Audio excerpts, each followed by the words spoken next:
Three questions. Do you like getting paid? Which actually speaks louder, words or action? And lastly, what kind of fruit do you bear? Welcome to my channel, That Michelet Guy. If you've never been here before, what exactly do we do? We read the book of Proverbs, and we read it in its mother tongue, Hebrew. Hebrew is this very complex language. Most of these words have layers of meaning, and when they get translated into English, a lot of times the nuance gets left out. What we try to do is we try to come back in and reconstitute them and show where those layers are.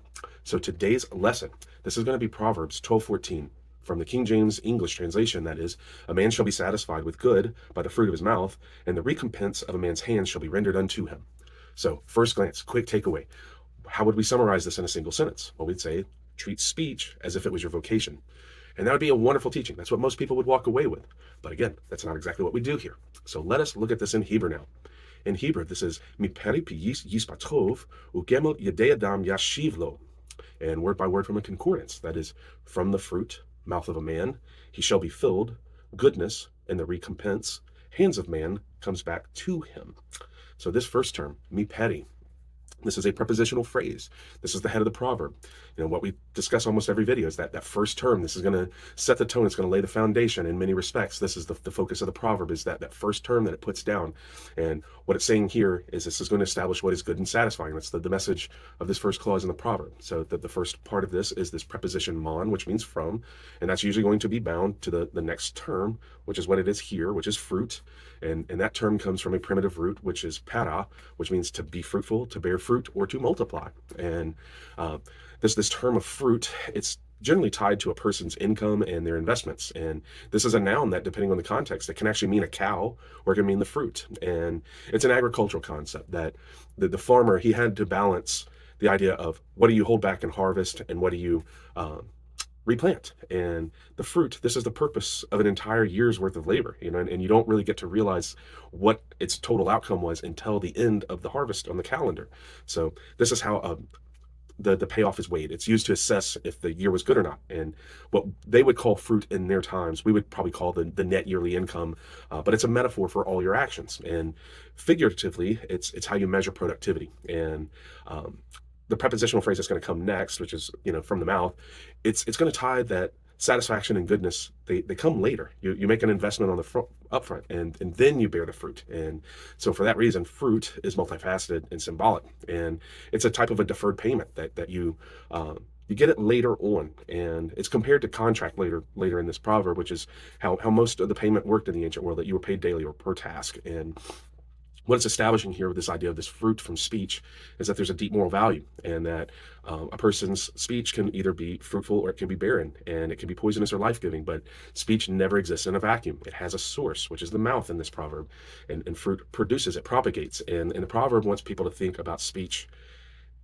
in the terms of future, not the present, and that these consequences, this is what's actually harvested later, and this is what lasts longer, and that speech actually, it's causal, it's not expressive, it causes things to happen, it creates a new reality. And so that idea is that consequences in speech, they're bundled together, they're inseparable, they're one unit. And if you work at this type of good speech will cause a person to experience goodness and satisfaction. And then the last part of this idea of fruit is that speech is social. It's going to connect the speaker to the listener. And fruit means that it's actually feeding somebody. It's going to be consumed. It's going to be evaluated. Was this good or not? And a response is going to come from the person who ingested, good or bad. So our next term, piyish, and so again, this is another constructive chain, and it means the mouth of a man. It clarifies who the fruit belongs to. So peh is the Hebrew word for mouth, and ish, this is the Hebrew word for man. It's a type of man, and we've discussed this extensively, that there's usually three terms that are used in the Proverbs for man: Adam, Ish, and Gever. And we're going to discuss this in the second half of the proverb, but the word ish is used when they're wanting to establish a type of person, that this is something that is done habitually, that this is a person who has, I don't know, a predictable way of behaving, and that there's a pattern. And we've also talked about the mouth as an entire speech unit. We use this whole image of a campus, which, you know, we'll get into later in the video, but it's composed of the heart, the tongue, and the lips. And the heart is the inclination of the speaker. The tongue is their actual skill at framing what they're going to say. And then their lips, this is the discretion of whether to say it or not. And, you know, this other part of this is the use of the cow form in the verb that we're going to cover next. This is also, when you tie it to ish, this is establishing that this is a very common outcome of this individual. This is his general relationship to speech and how he interacts with others. And the whole idea with fruit is that, you know, you look at it before you eat it. So it's examined. And this man is reliably producing this fruit that's good to others. And it's also going to establish that there's a loop, that the fruit, it also comes back to him. He's going to eat it too. And the whole concept here is that there's stewardship at each level, that there's an ownership and a responsibility, that how others receive it and what the impact of that speech is, that's the fruit. That's going to determine his skill level at speaking. And the idea is that speech will not be productive if it's not directed and controlled. And just like a fruit vine, it has to be pruned and trained if it's going to bear good fruit.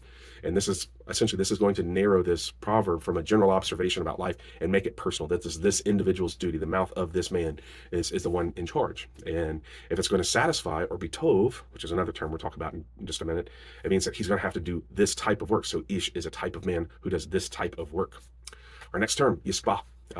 This is the verb of the first clause. It's an imperfect form, which means this is something that's going to happen in the future. It's ongoing. It's happening now, and will continue to happen. But that's this idea that there's a sensation of fullness, and it comes from this primitive root, sava, which means to satisfy hunger, or for something to be delicious, or for something to be in excess. And this is the reward verb of the first clause, that he's harvesting this fruit and it's large enough to fill him. He's no longer hungry. He can eat to his heart's content. And basically, this is an idiom that means total satisfaction. It's well beyond just basic sufficiency. And what went out as labor has come back as this abundant harvest of fruit, that he was careful about the sowing and the pruning and the diligence throughout the entire growing year, that once it came to harvest, there was a yield, and now he's satisfied. His personal discipline and speech is filling him now. And it also means that he didn't cut corners. He used very moral methods. He wasn't just trying to say anything to get ahead, that he exercised an intentional restraint. And there's no mixed sensation. That he's got, from this fruit, there's plenty in quantity, it's high in quality, and it's very nutritious. And that final evaluation is that it's good. And that word tov is highly important in Hebrew, which is a great segue. That's our next term, tov. And this is one of those substantive adjectives. So Hebrew follows a nominal form, where sometimes a word can be an adjective that's modifying or describing a noun, or it can just be the noun itself. And that's what it is here. And this is what the man is going to be filled by. The primitive root means to be good, to go well, or to be fitting. And tov is an extremely context-dependent term, because there's lots of layers of meaning, and there's lots of different usage, and they're all pretty similar and kind of connected.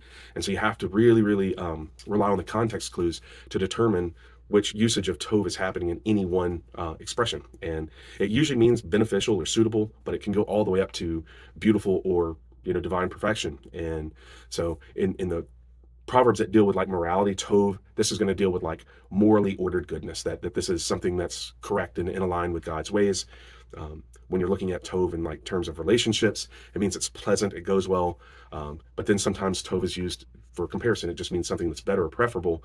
But then tov is also the word that God uses to describe his creation. It can mean complete and total perfection, that it's flawless, that there's no improvements that could possibly be made. So here we're looking at this, and it's in the terms of, this is a relational understanding of tov, that there's goodness, and that this is what's going to satisfy and fill him. It's this relationship he's going to have with others, that this disciplined speech, this is keeping him in good standing. So the proverb intentionally uses the broad term tov instead of listing off what the narrow and specific benefits are, because it wants you to understand that it covers a wide range of benefits. And the idea is that speech is not just this guy expressing himself, it's creating something. It's something nice, it's something that's shared, it's something that feeds others, and it's something that's also, it's morally tempered. It doesn't hurt anyone, and he's not getting ahead by these devious means. So there's harmony present. He's tov. And the proverb is basically, it's going to show that there's two types of beneficial return.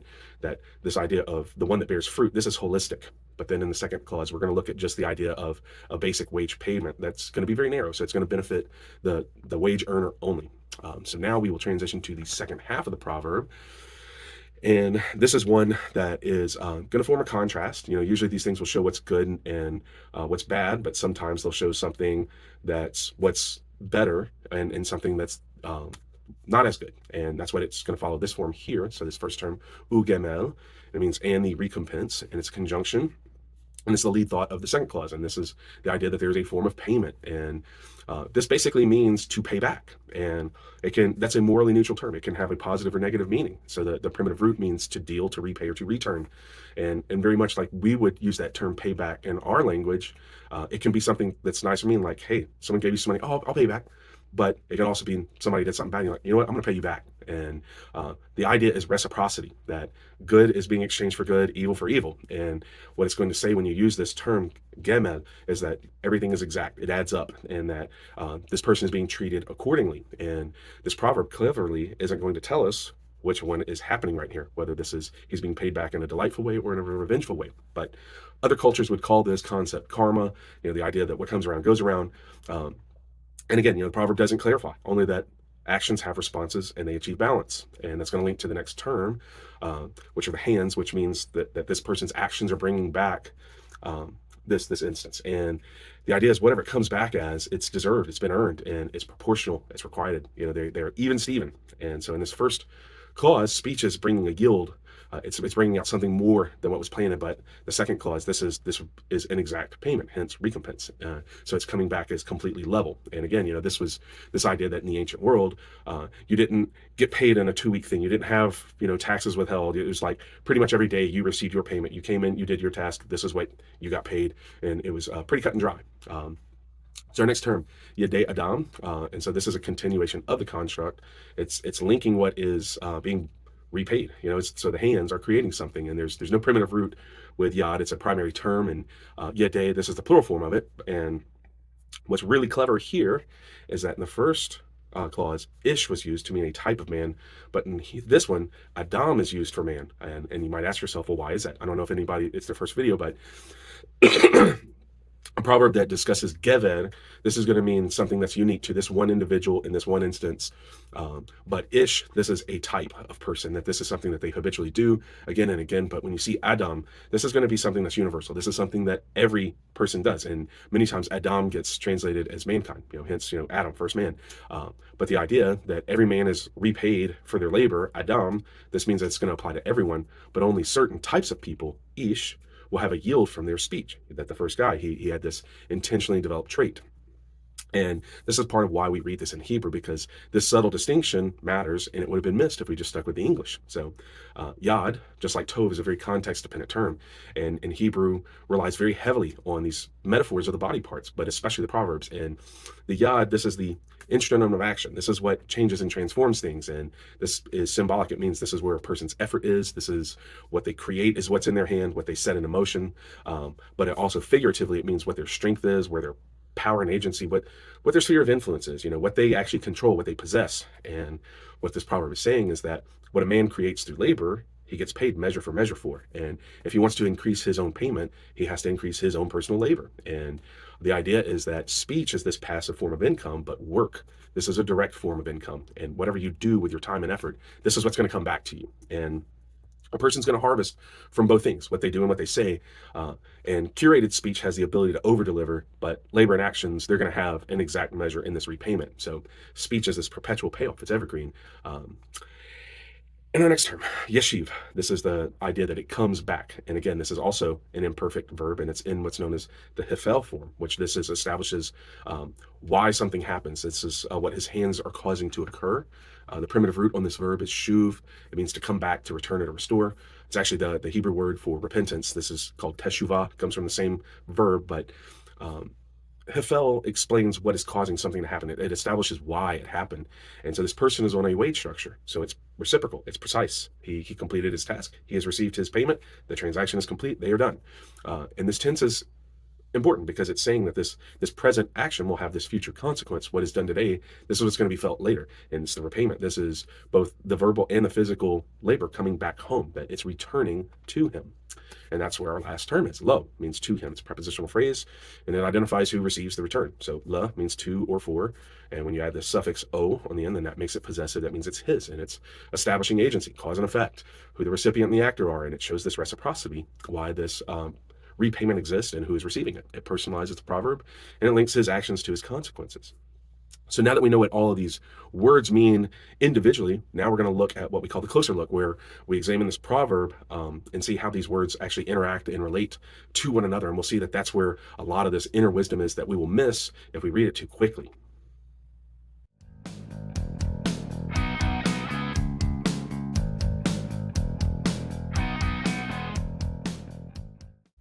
Okay, so when we look at these in the terms of the concepts that they're grouped in, the first thing that we see is the difference in the first and the second clause is the instruments of action. So in the first one, it's the mouth, and then the second one, it's hands. So the Hebrew wisdom culture, it locates speech as this creative force. In fact, there's a very famous proverb that, the tongue has the power of life and death. It's essentially whatever we speak into existence, it becomes this new thing.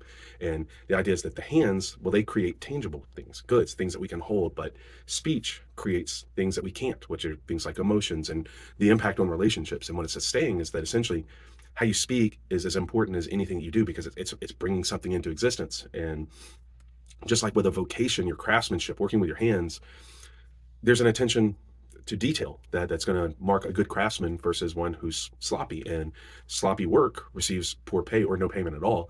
And that's the idea that the same thing happens in relationships, that if you don't take speech seriously and you have sloppy speech, well, you can expect there to be relationships that reflect it. And the idea is that the Proverbs, the wisdom, they want us to view speech in that same light, that this is our craftsmanship. It's either high or low quality, and that speech and action both are going to reveal what's in our heart, and that's our inner self on actual display. The second concept that we see in grouping that's being compared is the payment structure itself. That in the first one, we're seeing it come out as fruit, and in the second clause, we're seeing it come as a wage.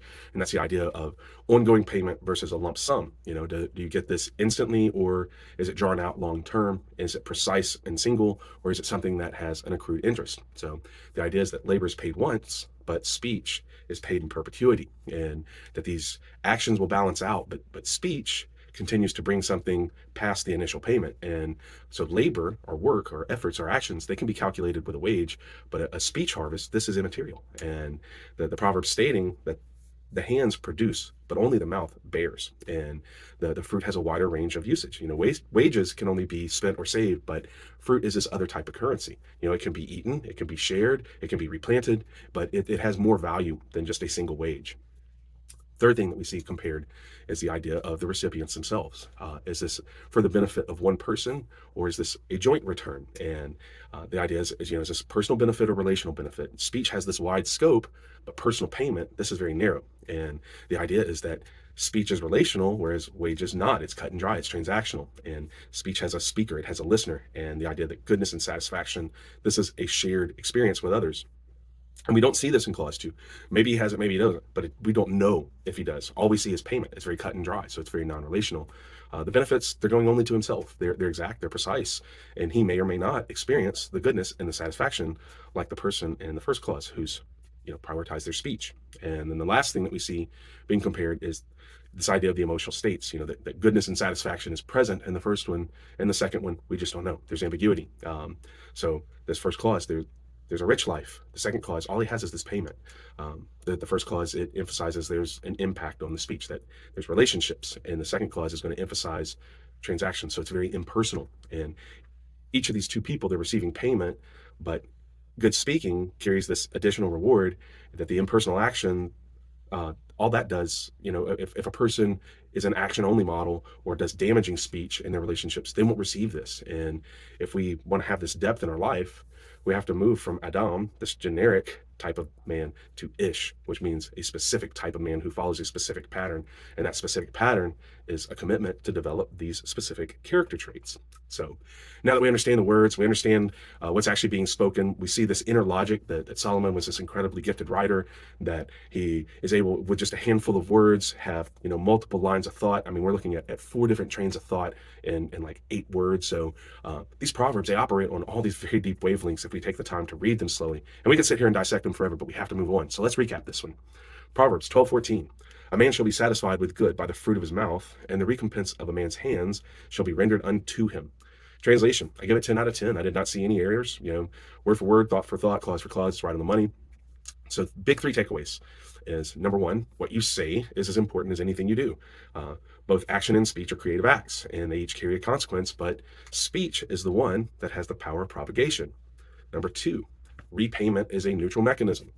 This idea of fruit, it doesn't tell us its quality. So fruit can be filling or it can be poisonous. And the actions that get repaid in the second clause, they can be kind or cruel. But wisdom is going to always think about responses people have to their words and actions. And they will recognize that whatever those responses are going to come back to them in equal measure. And then the last one, Goodness and satisfaction accompany the life of a person who prioritizes speech. Their relationships will flower and have depth, and they will yield fruit, which will be sweet and plentiful. So the next thing that we do is we're going to move on just from the understanding of the proverb. We're going to look, how can we actually apply it? We're going to look at three areas. We're going to look at the basic, surface level practical wisdom. Then we're going to look at the internal guiding wisdom. And then we're lastly going to look at deep spiritual wisdom.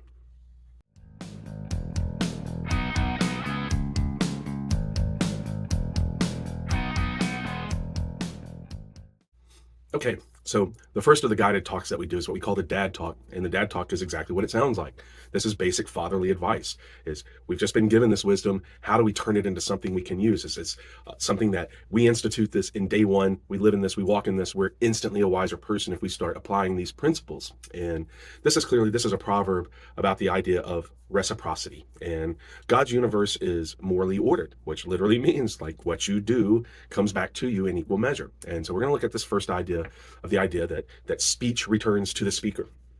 And if you're familiar with the story and the history of Solomon himself, he took over as this young man from his father King David, and Israel was this very small kingdom, and it was surrounded by these much larger empires. You had Egypt down to the south, you had the Assyrians to the north, the Babylonians to the east, and they were very tiny. And David was on the run for most of his life. This was not a wealthy kingdom, but within a few decades, they were very, very wealthy. Solomon amassed this fortune that was more than anything that had ever been seen, and he did it all through one thing: speech. People wanted to hear what this man had to say, and they would travel from far and wide and just lavish this man with these gifts just to hear his wisdom. And so when he starts talking about speech, its impact, how to speak, what the importance of speech is, we probably should listen. And the idea is that the wise man, by necessity, considers the consequences of his speech before he speaks. And wisdom is about eliminating error, and speech is actually where the error is most likely to occur. This is where we're going to damage our relationships the most. This is where we're going to step on the most toes. This is where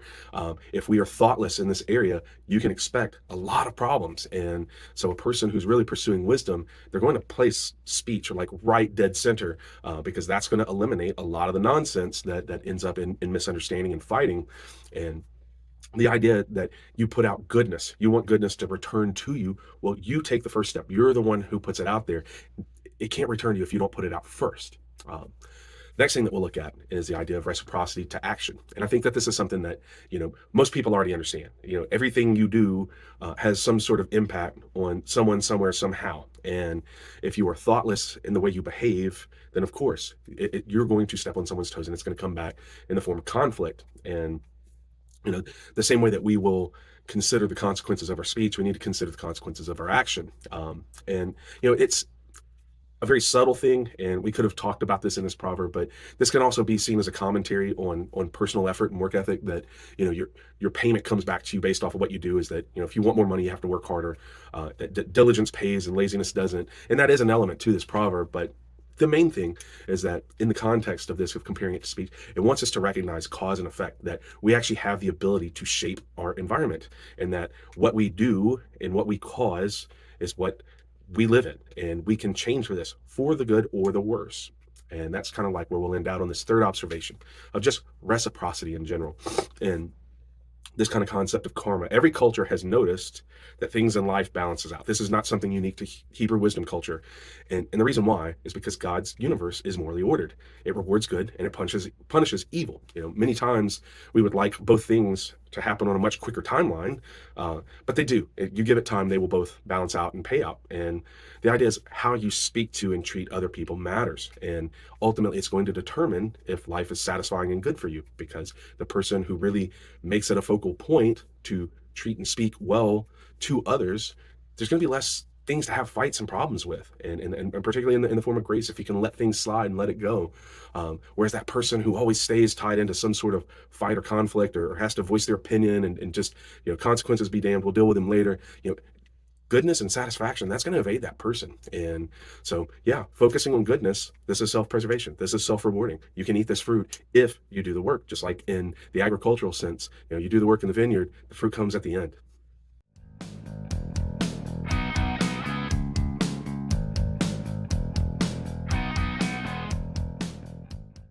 Okay, and so the second of the talks that we do in these videos is what we call the lev talk. The lev is the Hebrew word for the heart. And we don't really have that explained to us too much of what the heart is. It's used all over the Bible, especially in the Old Testament. But in the Hebrew wisdom culture, this is the most important part of you. Is this is what connects to God, and this is what governs the inner person in this. The big part of self growth is understanding how this internal system is going to actually operate, and it's counterintuitive from our vantage point to see the heart as part of the mouth and the mouth as part of the heart. But in Hebrew wisdom culture, the lev, this is the source. This is where the speech comes from. And Jesus speaks about this all the time. I mean, he literally says, out of the overflow of the heart, the mouth speaks. And our culture does not value speech as highly or in the same way as the Hebrew wisdom culture that birthed these proverbs. And we only see speech as this expressive thing and we center ourselves of that we have to get our opinion out. And we don't recognize how much danger there is in speech. And that this culture, it treats speech as this loaded gun, and it's something that has to be handled with extreme care and extreme caution, and that requires intention. So as we learn wisdom, this danger is going to be key and central, which hence its focus. And around 20% of the proverbs are about speech. So I mean, it's a very prevalent theme. And when we understand wisdom is the idea that over time we're eliminating error, and that most of the mistakes are going to happen in this realm. Well, think of the psalm. It says, depart from evil and do good. Well, the sequence matters. That you're not going to be able to do good until you make the decision up front, stop doing evil first, and then you can add the good later. But it's not going to do you any good if you're doing good and evil at the same time. Same idea with wisdom and foolishness is you have to stop the foolishness first, and then you can pursue wisdom. If it's a mixed bag, it's not wisdom yet. And our approach needs to be kind of like the Karate Kid. Mr. Miyagi teaches Daniel-san how to block and dodge before he ever teaches him to throw his first punch, because it's the ability to defend yourself that's ultimately going to determine if you win the fight. And this learning the external expression is going to be second in the sequence, because immature speech, this is what's going to cause the harm. And so let's look at the mouth itself as a symbolic unit. We compare it to a work site, and each of the buildings of the campus represent an area where the speech is either going to be crafted or distributed. And the first building in this campus is the heart. This is the warehouse. This is where the materials are stored. And this is what the final constructed project will be made out of. Is you cannot build anything out of material that you don't possess. And it can only be made with the things that exist. And so this is why we have to be very careful what is actually in our storehouse. What emotions, what are our core beliefs, what is our total inner person? Because, as Jesus says, whatever we allow to be in there, it's going to come out as speech and actions. And we determine what we hold on to and what we release, but whatever's in there, it's coming out. And an untended heart is capable of unbelievably cruel speech and action. And that's why we focus so heavily on the lev at this channel, because we want you to have good things in your heart. The second building on the campus is the tongue. This is the workshop. This is where the actual craftsmanship takes place. And the tongue, the lashon, this is a metaphor for the thoughts that are going to precede the speech before it's even voiced. And so this is an area that we really have to focus on, is how do we craft this? How are we going to phrase this? And this is what a wise person is going to ask. What is the impact? What should the tone come out like? What is the intent? Who will receive it? There's so many other considerations of the crafting of the speech itself, but this will be our heart on display, is whatever it comes out as. And the tongue shapes the sentiments, and it reveals if somebody's careful or careless, if they're kind or cruel, or if they have skill or they're unskilled in the area of speech. And then the last part of the mouth as a unit is the idea of the lips, the sefatahim. And we depict this as the shipping area. This is the loading dock. This is where the trucks come in and determine what goes out to the world. And for that reason, the lips, they symbolize discretion and restraint. This is the last stop. This is what can say yes or no. The idea of, should I say this or keep it to myself? The lips is the thought process that considers the timing, the place, the appropriateness, but more than anything, the consequences. And this, like I said, it's the last line of defense. Even a person who has a corrupted heart or has an unskilled tongue, they can still prevent bad speech from going out just by simply putting out a red light. Nope, not going to say it, not going to do it. And ultimately, the lips may be the most important of the three, because they determine, if the thought is given life or not. And when we look at this idea of the mouth, that it's these three components, the heart, the tongue, and the lips, all the other sensory organs that are used in the Proverbs, the eyes, the nose, the ears, everything, that brings the outside world in. But the only one that brings our inside world out to the exterior world is the mouth. And that's why it's a great measure of the heart. It's the only way anyone will know what's actually going on inside. It's the words we use and the actions we take. And so, yes, of course, the best approach is to have the clean heart, but none of us actually have that. So it means we're going to have to really, really work on the other two. And we have to develop this gigantic filter on what we allow to come out of our mouth and what they even allow to be in the warehouse to begin with. And that is pursuing excellence in speech. And if we're able to do it, the fruit is excellent. It's satisfying. And like this proverb says, it's tov. So the next thing that we're going to do is we're going to look at, where does this proverb actually speak inwardly? Where does it speak deeply to our spirit?